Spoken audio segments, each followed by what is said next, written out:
Selamat bertemu kembali dalam ibadah yang bersama-sama dengan keterbatasan yang kita miliki. Kita akan membahas yang kedua, yaitu seri kesempurnaan hamba Allah. Dan kita akan bahas dari Yesaya 53, setelah minggu lalu 52, kita akan bahas Yesaya 53, dan secara detail kalau bisa kita akan selesaikan sampai ayat yang kelima atau ketujuh, puji Tuhan. Tetapi kita akan bersama-sama melihat sebenarnya hal yang penting apakah yang akan kita pelajari di sini. Kita akan melihat satu karakter yang berbeda sekali dengan apa yang disodorkan dengan dunia, kekuatan-kekuatan dan keindahan, performance, apa yang ditonjolkan oleh para hamba Allah, baik itu dari kepintarannya, dari segi sudut-sudut keindahan, dan dari pola-pola hidup dia. Dan Tuhan Yesus sama sekali berbeda, dan sangat-sangat berbeda. Dan kita harus melihat ini, dan kita harus mau untuk kembali kepada firman Tuhan, bahwa hamba yang sungguh-sungguh berkenan kepada Bapa adalah hamba yang seperti Kristus. Mari kita sungguh-sungguh masuk dalam hadirat Tuhan dan kita mohon pertolongan, dan mari kita berdoa. Bapa yang Maha Kasih, kami sungguh bersyukur karena Engkau memberikan kepada kami satu contoh teladan hamba yang sempurna dan yang bertahun-tahun, beribu-ribu tahun, berabad-abad rahasia ini tertutup. Mulai dari Adam jatuh dalam dosa, hambamu yang jatuh dalam dosa ini, sampai kepada Yesus Kristus yang menggantikan dan memberikan contoh yang terbaik. Maka kami mendapatkan kembali wajah manusia yang sejati, wajah manusia yang berkenan kepada Allah, wajah manusia yang sungguh-sungguh mau melihat kepada segala kemungkinan-kemungkinan yang tidak pernah bisa dilakukan oleh manusia dan kemustahilan dilakukan oleh manusia. Kami melihat ada satu jalan keluar, satu jalan yang terindah, yaitu jalan salib Kristus yang dinyatakan dalam Yesaya yang secara khusus ini. Terima kasih Bapa. Kami mohon biarlah roh Tuhan akan menolong kami dalam segala keterbatasan kondisi yang ada ini, dalam situasi COVID-19, dan begitu banyak hal-hal yang membatasi kami. Tapi kami percaya Tuhan, bahwa kami terus akan berjuang, kami terus akan bertahan, bertekun dalam Engkau, dan kami terus akan bertumbuh di dalam segala hal menuju kepada Kristus, anak-Mu yang tunggal. Karena disitulah hidup kami yang kekal diberikan dan dianugerahkan. Di dalam nama Tuhan kami Yesus Kristus, kami serahkan doa kami ini. Amin. Yesaya 53 ayat yang pertama, demikian bunyi firman Tuhan. Siapakah yang percaya kepada berita yang kami dengar, dan kepada siapakah tangan kekuasaan Tuhan dinyatakan. Dan di sini jelas kita melihat subjeknya adalah kami, yang kami dengar. Jadi mewakili seluruh orang-orang bangsa Israel yang sulit sekali akan menerima, termasuk di dalamnya adalah Yesaya sebagai nabi, dan dia mewakili bangsa Israel. Dia mengatakan, siapakah yang percaya kepada berita yang kami dengar? Siapa yang percaya? Berita yang tidak mungkin bisa diterima dengan akal budi manusia, dengan mata manusia, dengan perasaan manusia, dan pendengaran, dan seluruh panca indera itu sulit menerima hamba Allah ini yang dikenan Tuhan, yang sangat dikasih Tuhan, dipilih Tuhan ini. Kita melihat siapakah yang percaya, siapakah yang percaya. Jadi yang ditentukan di sini adalah orang-orang itu akan percaya dengan kekuatan mereka sendiri. Siapa yang bisa percaya? Mustahil, tidak ada. Dan kepada siapakah tangan kekuasaan Tuhan dinyatakan? Jelas sekali, tangan kekuasaan Tuhan yang menunjukkan bagaimana Tuhan akan mengoperasikan seluruh daripada kedaulatan Tuhan, rencana Allah, penebusan Allah, dan di dalam hamba Allah, Ebed Yehova Yahweh ini, maka dinyatakan satu anugerah yang luar biasa, dan dengan kuasa tangan Tuhan, dan bukan tangan-tangan manusia, tangan-tangan yang penuh dengan dosa, tangan-tangan imam besar, tangan-tangan yang penuh dengan kesombongan, tangan-tangan yang penuh dengan lumur dosa itu, dan penuh dengan kejijikan. Dan tangan Allah yang akan menyatakan itu. Jadi hanya melalui kuasa Allah yang beroperasi, kuasa Allah yang akan mengatur semuanya, kuasa Allah yang akan menentukan segala sesuatu, dan waktu, tempat, dan segala-galanya.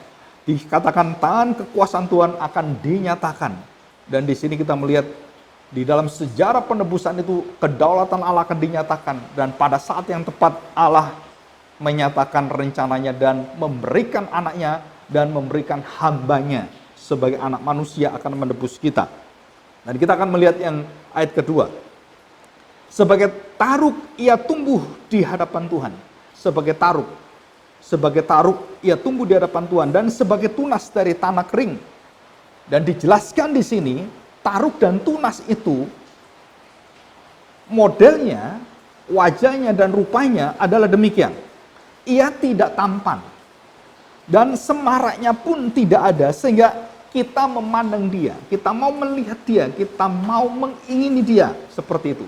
Dengan jelas, dan rupa pun tidak, sehingga kita mau mengingininya. Jadi yang pertama adalah tidak tampan, terus tidak ada semaraknya, dan tidak ada rupanya. Saya akan membahas dari yang pertama. Taruk dan tunas. Apa arti taruk? Taruk adalah satu tumbuhan yang baru bertumbuh, yang baru akan hidup, yang membutuhkan dukungan di sekelilingnya. Taruk itu adalah satu tumbuhan yang baru seperti pohon pisang, dan ada taruknya yang akan menjadi pohon pisang. Dan pohon pisang itu dilindungi oleh induknya, dalam segala hal didukung oleh induknya, dan dia taat, dan dia berhenti di sana, dan dia menantikan sesuatu dengan ketaatannya. Dan di dalam arti taruk itu dia bertumbuh, dia di dalam kediamannya, di dalam ketaatannya, dia merendahkan hatinya, dan dia sungguh-sungguh hanya mengenal kehendak Bapaknya, dan dia taat pada apa yang diminta oleh Bapaknya. Dan taruk di sini menunjukkan akan sungguh-sungguh bukan kelemahan dalam ketaatan, tetapi kekuatan dalam kelemahan ketaatannya dia. Dan sebagai tunas dari tanah kering. Dan bagaimana taruk ini menunjukkan dia bersama dengan Tuhan, dia bagaimana dilindungi Tuhan, bagaimana dia dioperasikan oleh Tuhan, dan semua yang mau menghantam dia, yang mau membunuh dia, baik Herodes, baik tangan-tangan orang-orang yang akan mencelakakan dia, baik orang-orang Farisi, ahli Taurat, dan semua orang yang akan merusak karyanya dia, dan akan menghalangi rencana Tuhan itu. Semua itu di dalam kuasa tangan Allah yang ajaib itu. Dan di sini katakan, ia adalah tunas dari tanah kering.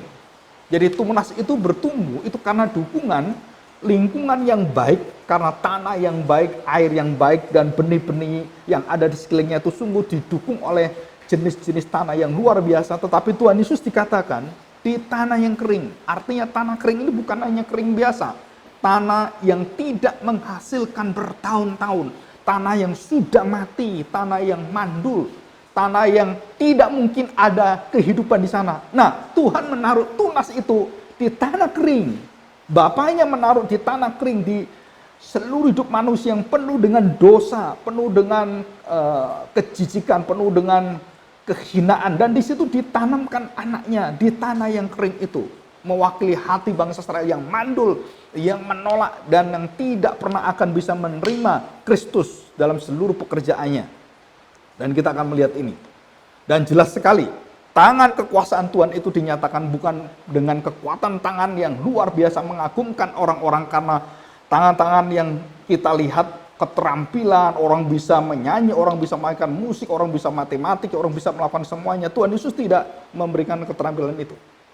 Dan kita tahu Tuhan Yesus di dalam masa-masa menyatakan diri sebagai anak Allah, tangannya banyak melakukan mujizat yang luar biasa. Tangannya banyak dikagumi orang, banyak orang menantikan perbuatan-perbuatan dari tangan yang ajaib, yang menyatakan kuasa mujizat yang terjadi di sana. Tapi itu bukan tujuan yang akhir, bukan tujuan yang utama. Kenapa? Karena tangan yang mengagumkan itu akhirnya akan tidak mempunyai tenaga apapun. Karena tangan itu akan disalibkan, tangan itu akan ditancapkan di kayu, dan tangan itu akan menanggung dan menebus dosa kita. Kita kagum dengan Tuhan Yesus yang mengadakan begitu banyak mujizat, memberi makan 5.000 orang, dan 7 karakter emas Tuhan Yesus yang luar biasa, 7 kekuatan mujizat Tuhan Yesus yang di dalam kitab Injil Yohanes yang tidak mungkin ditirukan oleh siapapun. Dan tangan itu semua berada di kekuatan yang utama. Tetapi waktu dia menyerahkan dirinya dan dia menebus dosa manusia, dia tidak memakai tangan yang penuh dengan kekuatan mujizat, tetapi dia lepaskan semuanya dan dia berikan tangannya dan dipaku di sana. Dan inilah bedanya. Kita melihat kuasa hamba Allah ini berbeda dengan hamba-hamba di dunia ini. Sangat berbeda dan tidak ada orang yang bisa menirukan ini. Kita melihat karakter pribadi Tuhan Yesus, ya. Karakter pribadi Tuhan Yesus. Tidak tampan. Dan semaraknya pun tidak ada. Tidak semarak dan tidak ada rupanya. Apa maksudnya? Mulai dari penampilan fisikal, penampilan mulai daripada apa yang dia perankan semuanya, apa yang dia lakukan. Dan kita melihat bagaimana dia berjalan, bagaimana dia melakukan semua pelayanan kegiatannya. Tidak ada sesuatu yang menarik di sana.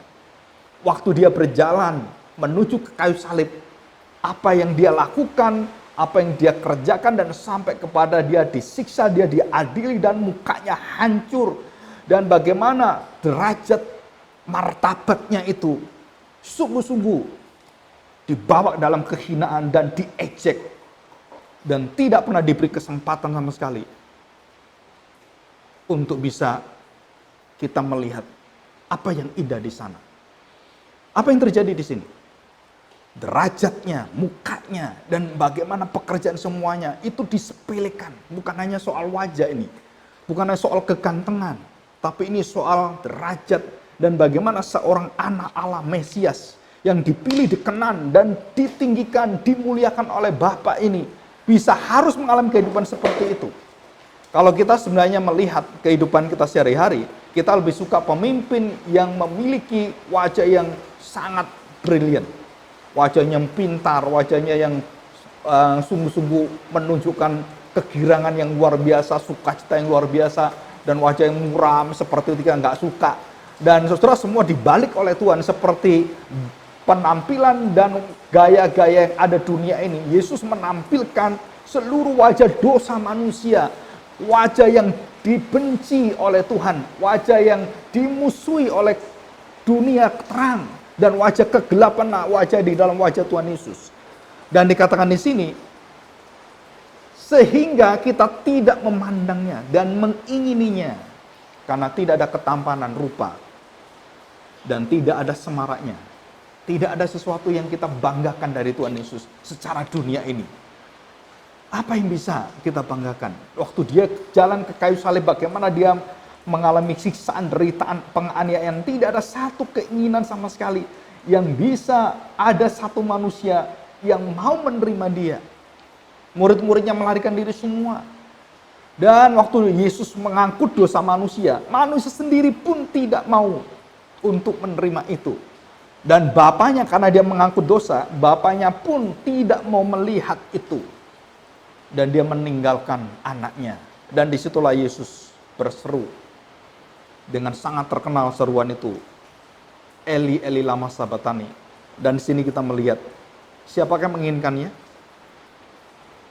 Dan wajah Tuhan Yesus di dalam dosa ini, tidak ada satu orang bisa menginginkannya kecuali Dia yang bisa mengambil dan mengubah rupa kita nanti. Ya, kita lanjutkan pada ayat yang ketiga. Demikian bunyi firman Tuhan. Ia dihina, ia dihindari orang, seorang yang penuh kesengsaraan, yang biasa menderita kesakitan. Ia sangat dihina, sehingga orang menutup mukanya terhadap dia, dan bagi kita pun ia tidak masuk hitungan. Jadi kita melihat gambaran anak Allah yang ditinggikan pertama kali dalam Yesaya 52, akan ditinggikan oleh Tuhan, disanjung oleh Bapa dan dimuliakan oleh Bapa. Terus bagaimana yang dimuliakan oleh Bapa itu? Pada kenyataannya adalah dia masuk menjadi manusia yang paling hina, dan bukan hanya menjadi manusia secara daging, dia menjadi manusia yang ditolak, dia menjadi manusia yang dimusuhi semua dunia ini, menjadi manusia yang benar-benar tidak masuk dalam perhitungan, dan dia menjadi manusia yang sama dengan orang-orang terkutuk, orang-orang jahanam, orang-orang biadab, dan dia kita samakan lebih daripada orang-orang yang hina. Dan dikatakan di dalam 7 karakter emas Kristus, pada beberapa minggu yang lalu saya sudah beritahukan ini. Apa menjadi satu karakter emas Tuhan Yesus? Yesus tidak pernah memakai wajah dunia yang disukai manusia. Dia selalu memakai wajah yang disukai oleh Bapaknya. Apa yang berkenan pada manusia tidak akan berkenan pada Bapa. Apa yang diikat oleh dunia ini tidak bisa mengikat kita, dan hanya bisa kasih Allah yang bisa mengikat kita. Dan Yesus di sini menyatakan apa yang berkenan, menyenangkan hati Bapa.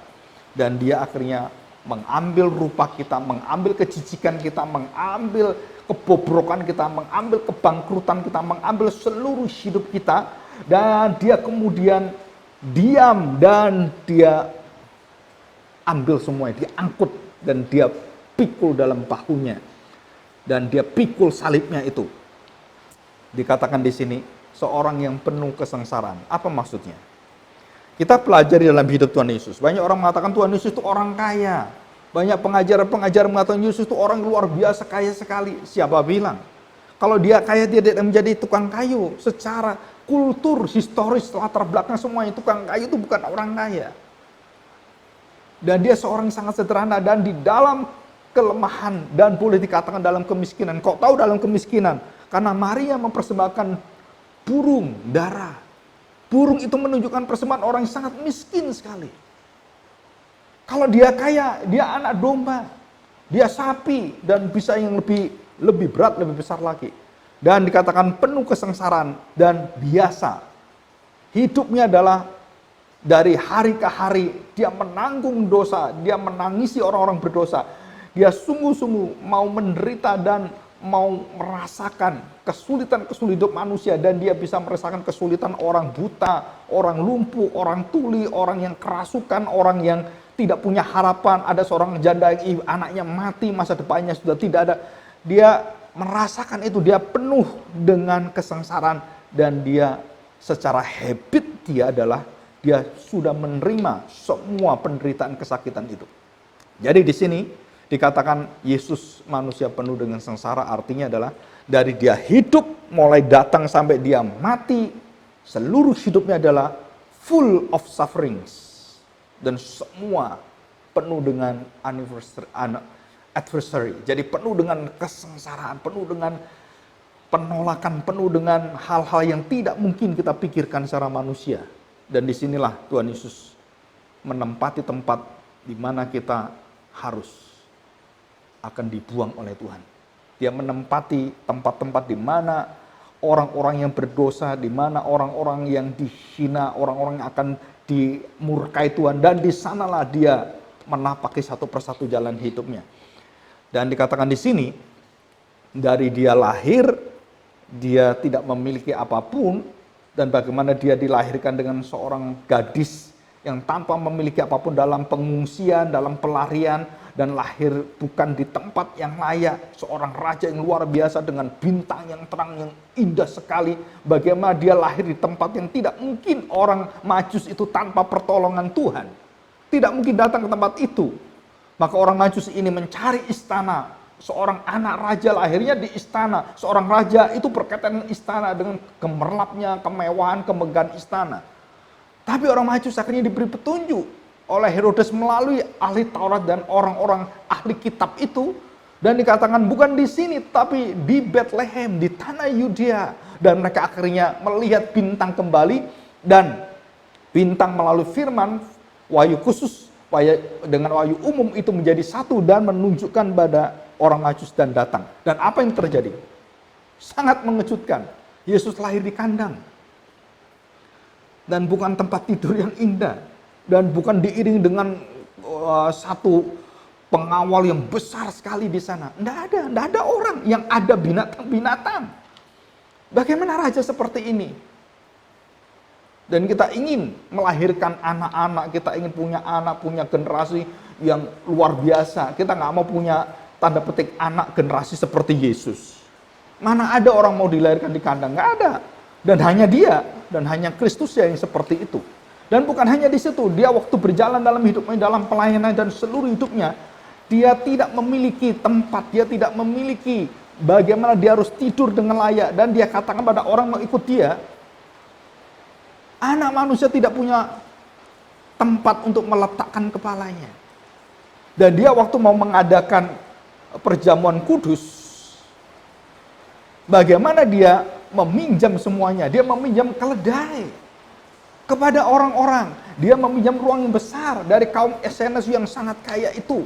Kita nggak tahu siapakah dia. Dan meminta dan berita orang itu. Dan orang itu dengan sukarela menyediakan semuanya. Dan semua tempat sampai dia mati. Dan dia mati bukan di tempat yang layak dia harus mati, tapi dia mati di Bukit Tengkorak, tempatnya orang-orang penjahat dan orang-orang terkutuk di sana. Dan waktu dia mati, dia pun dipinjami kuburan dari Yusuf Arimatia.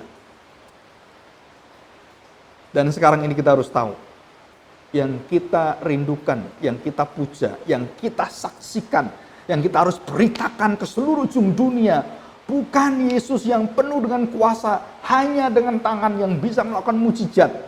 Itu bisa ditolak dan banyak orang menyangkali dia waktu menerima mujizat. Tetapi orang-orang yang menerima tangan Yesus dan menerima rupa semarak dan wajah yang tidak pernah diinginkan oleh manusia, dan kita mengamini itu sebagai kemuliaan yang maha tinggi di tempat yang maha hina, maha rendah itu, maka disitulah kita mendapatkan iman yang memberikan hidup yang kekal. Dan inilah berita yang diberitakan oleh para nabi, oleh raja-raja, oleh para ahli Taurat dan semua orang Farisi Taurat yang ada, kitab-kitab semuanya harus memberitakan Mesias. Dan itulah pusat daripada seluruh kitab suci. Hamba Yehova, hamba Yahweh, Ebed Yahweh. Dan inilah puncak daripada seluruh karya Allah. Dan di dalam Kristuslah lahir satu tatanan baru, lahir Yerusalem baru, lahir Bait Allah yang baru, lahir bangsa yang baru, lahir Mesias yang sungguh-sungguh akan membawa dalam kerajaan yang baru, dan Israel yang baru, dan bahkan langit dan bumi yang baru dikerjakan di dalam Yesus waktu mati menderita dan menghapus semua dan sengat maut, sengat dosa yang mematikan, yang dari iblis itu. Kematian kekal, kematian yang kedua, yaitu api yang selama-lamanya itu akhirnya diambil oleh dia. Dan dia ganti dengan sungai sukacita, dia ganti dengan air kehidupan, dan pohon kehidupan yang adalah dirinya mengalir terus, dan membentuk bumi dan langit yang baru. Dan inilah yang kita akan ke sana. Dan inilah berita yang tidak boleh dihentikan oleh siapapun. Kita tidak salah memberitakan Yesus melakukan mujizat yang luar biasa, tetapi mimbar-mimbar yang tidak memberitakan Yesus sebagai Ebed Yahweh, hamba Allah dengan penjelasan-penjelasan yang luar biasa ini, yang memukaukan dunia, mengatupkan pemimpin-pemimpin bangsa-bangsa, raja-raja penguasa, maka tidak mungkin kita bisa melihat hidup kekal. Dan kita akan bersyukur hari ini. Kita buka hati kita, Tuhan, kami ingin Engkau yang sungguh dihina, dan Engkau yang dimuliakan dalam seluruh hidup kami ini. Kami mau menyerahkan hidup kami mau serahkan semuanya, dan kami mau menerima karya-Mu Tuhan. Tanpa karya-Mu di kayu salib, dengan rupa yang demikian menjijikkan itu, maka tidak ada lagi satu kesempatan, tidak ada lagi jalan keluar, dan Engkaulah jalan satu-satunya juru selamat, imam kami yang besar. Dan kami mengamini itu. Maka terimalah. Hidup kekal ada di depan kita, dan selama-lamanya akan dimeteraikan oleh darahnya. Dan bilur-bilurnya akan menyelamatkan engkau, menyembuhkan engkau, akan membangun hidupmu yang baru, membangun sampai kepada masuk dalam kerajaan kekal yang baru, langit dan bumi yang baru. Mari kita berdoa dan kita mohon pertolongan Tuhan. Bapa yang baik, kami bersyukur, sungguh bersyukur, karena kami tidak melihat kehinaan yang ada di depan kami Tuhan. Gambaran dan bagaimana realita hidup, dan bagaimana hamba Allah, Ebed Yahweh, the servant of the Lord ini. Tuhan, kami percaya bahwa inilah satu karya yang menggugah seluruh manusia. Dan tidak ada manusia yang bisa mengalahkan dosa, mengalahkan segala kepapaan, segala kerentanan, segala kehancuran manusia di depan. Dunia ini akan menjadi usang dan hancur, tetapi firman-Mu tidak akan hancur. Logos yang menjadi manusia itu yang akan membangun seluruh hidup kami Tuhan. Dan kami percaya Tuhan, disinilah kami serahkan hidup kami mau sungguh-sungguh percaya. Dan dengan tangan kekuasaan yang Engkau bukakan kepada kami, dengan tangan yang ajaib itulah, tangan yang disalib itulah, tangan yang dipaku itulah, kami mendapatkan jaminan kekal. Terima kasih Tuhan. Terima kasih Roh Kudus. Bimbinglah kami. Di dalam nama Tuhan kami Yesus Kristus, kami serahkan doa kami. Amin.